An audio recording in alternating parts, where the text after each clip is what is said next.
Day 2, Adirondacks.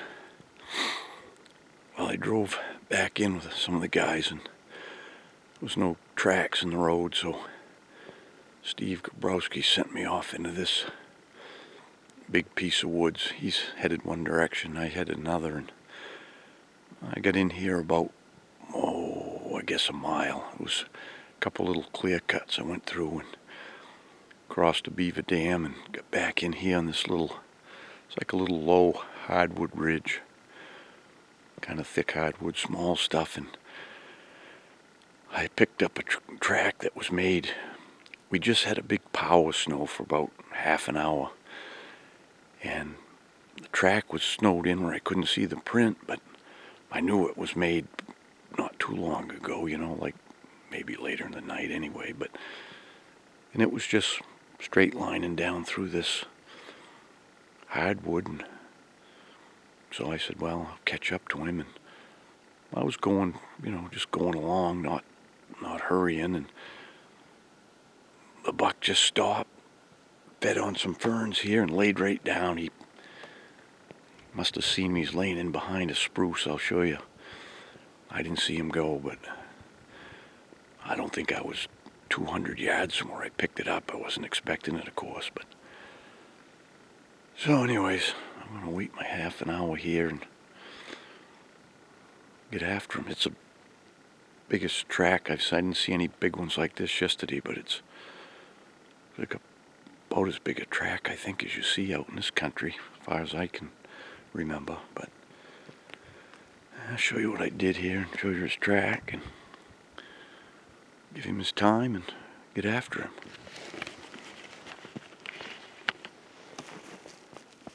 Came and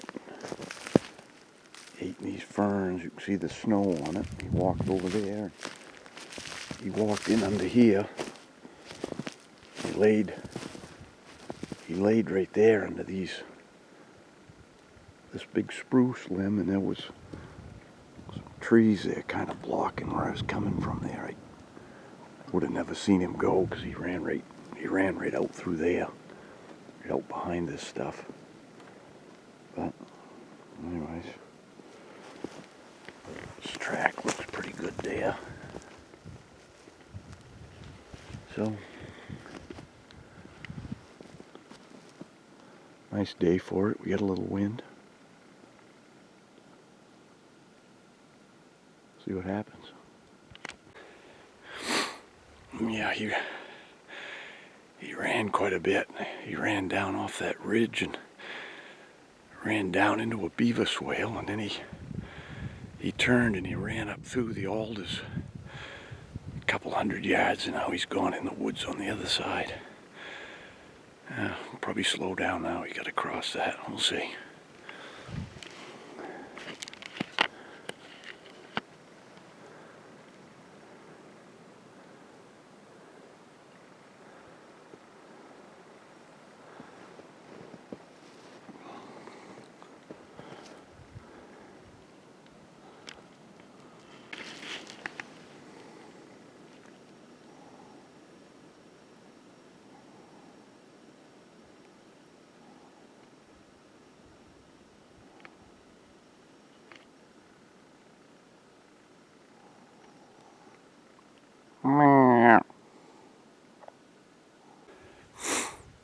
Well, he came through that, an old chop in there. That's where I see the doe and the little one there.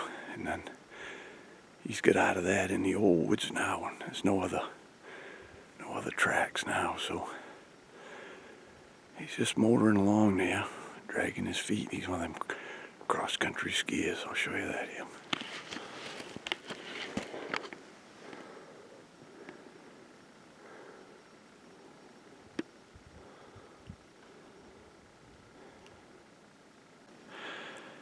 Well, this guy took me a long ways cross country.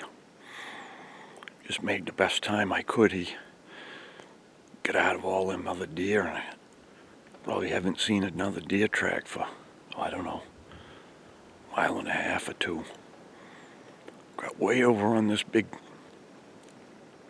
ridge line, and he started feeding. I knew he was going to be here. And he was coming up this ridge and he was feeding them. Like I said, I thought I could circle around. I looked and it's so thick with beech whips up in here. You can barely see 30 yards. I mean, there's openings you can see a little more, but it's too thick to try to push around. So I just went easy as I could up. Kept looking. I was hoping I'd catch him still feeding, but I didn't. He's laying down on this little shelf. It shows you how smart they are. I'll show you where he laid down. He fed a few different places below it. Walked up around behind these spruce trees and laid right on a shelf. I did see him go. I could just see flashes of him go up the ridge behind me here, but I was probably, I don't know, maybe 40 yards from him, I guess. I don't know. But sandwich time and see what we can do. He's still heading. He's been heading directly away from the truck all day. I don't know how far I am. I ain't even thinking about it yet, but it's noontime. I'll keep going, see what happens with him. I'm hoping he's going to make kind of a big circle and head back that way, but we'll see. I'll show you where he's laying there. He's a big old smart one. So, anyway.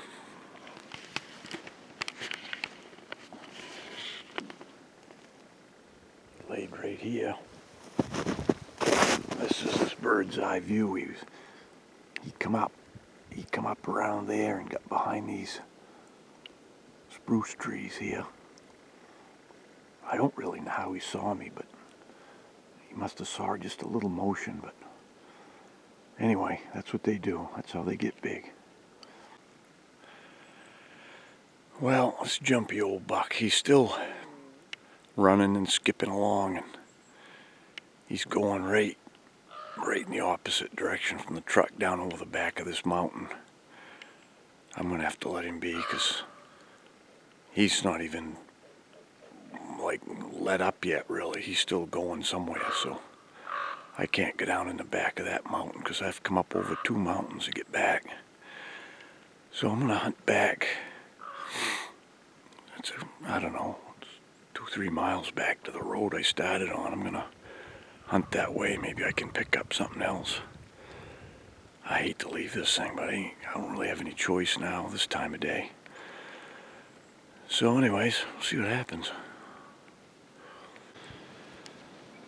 Crazy thing happened. I'd been stomping back here for about an hour, and I come over this knoll, and I just saw a track, 2 tracks with snow. I thought it was like a doe and a lamb. I came through a little thicket, and I see fresh tracks. This buck had come up here from the bottom, was feeding, and he laid down right here, and I spooked him. I mean, I come through this thick stuff, kind of strange. It's not as big as the other one, but I'll show you what he did here.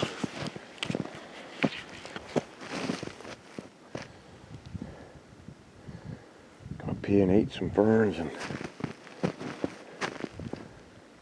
laid right down there, and he took off down over the ridge here, so I gotta look around and see what's going on. I don't know if it might be big enough to try it, but we'll see.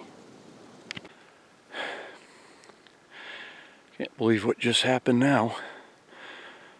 On my way out, I saw a small basket rack buck. I jumped in front of me, and I get out into these choppings here, and I'd just seen a small bull moose.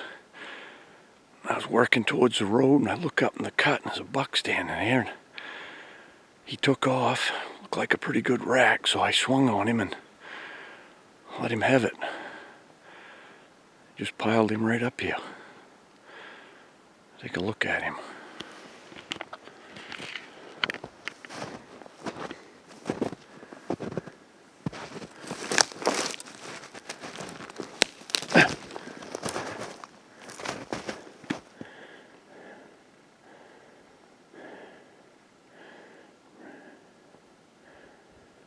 Pretty nice 8-pointer. Had to make a quick decision. He looked pretty good, so he got it anyway. Got my Adirondack buck. Weren't really the way I was thinking it would happen, you know, tracking one down and shooting one, but sometimes you get a little lucky, I guess, so that's what happened here. Alright, well, see if I can take care of him and get him out once again. Good Lord shine down on me today here in the Adirondacks. Beautiful day. So there we go. Maybe I'll call for some help. Call for Joe. He got his buck yesterday. See if he'll come help me drag. We're dark. All right. Well, it's been quite a day. This is the third buck I've seen today. I can't even believe it over here in the Adirondacks, but it is. I chased that big one 2 mountains over, and I had to get back, and I was almost 3 hours getting back into this cut.